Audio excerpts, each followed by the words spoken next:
तुर्की की special military operation की धमकी के बाद पुतिन सीरिया को उसके हमले से बचाने की कोशिश में जुट गए हैं और माना जा रहा है कि वो अपनी इसी प्लानिंग के तहत ईरान दौरे पर तुर्की के राष्ट्रपति से मिलने वाले हैं, जहां खास तौर से सीरिया में शांति के मुद्दे पर पुतिन, एर्दोआन और ईरान के राष्ट्रपति के बीच चर्चा होगी। इससे पहले रूस के विदेश मंत्री की तुर्की से सीरिया में हमला नहीं करने की अपील बेअसर रही थी। कहा जा रहा है कि इसके बाद पुतिन ने खुद इस मामले में मोर्चा संभाला, क्योंकि वो नहीं चाहते कि तुर्की और सीरिया किसी भी तरह के हमले को अंजाम दे।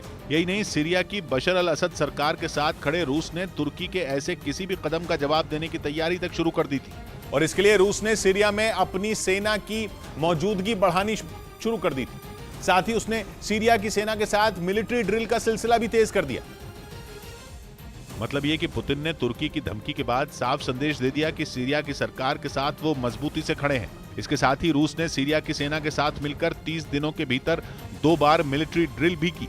पिछले महीने तो रूस के घातक सुखोई 35 लड़ाकू विमानों ने सीरिया के फाइटर जेट के साथ उड़ान भरकर अपनी ताकत दिखाई थी। पश्चिमी मीडिया ने तो ये तक दावा किया था कि रूस ने सीरिया में अपने 6 सबसे खतरनाक का-52 अटैक हेलीकॉप्टर और 2 सुखोई 34 लड़ाकू विमानों की तैनाती भी कर दी है। और दावा तो यह भी किया गया कि सीरिया के अलग अलग शहरों में रूस की दर्जनों बख्तरबंद गाड़ियों के काफिले भी पहुंच चुके हैं। यानी रूस ने तुर्की की सीरिया में स्पेशल मिलिट्री ऑपरेशन की धमकी को हल्के में नहीं लिया, क्योंकि तुर्की सीरिया में सक्रिय कुर्द लड़ाकों के संगठन वाईपीजी का पूरी तरह से खात्मा चाहता है। तुर्की ने दावा किया कि उसके खिलाफ वाईपीजी के हमले बढ़ते जा रहे हैं, इसलिए वो उसे मिटाकर ही दम लेगा, जबकि रूस ऐसा नहीं चाहता। रूस का तर्क है कि तुर्की के इस कदम से सीरिया में जंग की आग और भड़क जाएगी, लेकिन रूस के इसी रुख ने तुर्की की नाराजगी को और बढ़ा दिया।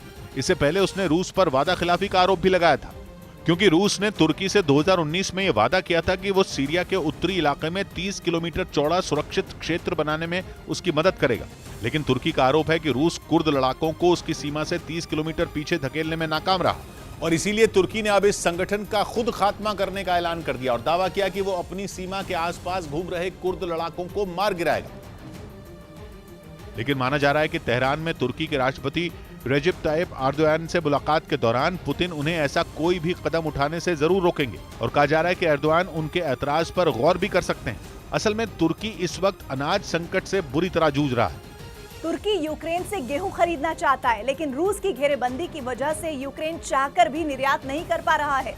ऐसे में माना जा रहा है कि एर्दोआन पुतिन से काला सागर से निर्यात में आने वाली बाधा हटाने पर बात कर सकते हैं। यानी इस वक्त उन्हें पुतिन की मदद की जरूरत है। ऐसे में सीरिया पर उन्हें अपने रुख में नरमी दिखानी पड़ सकती है।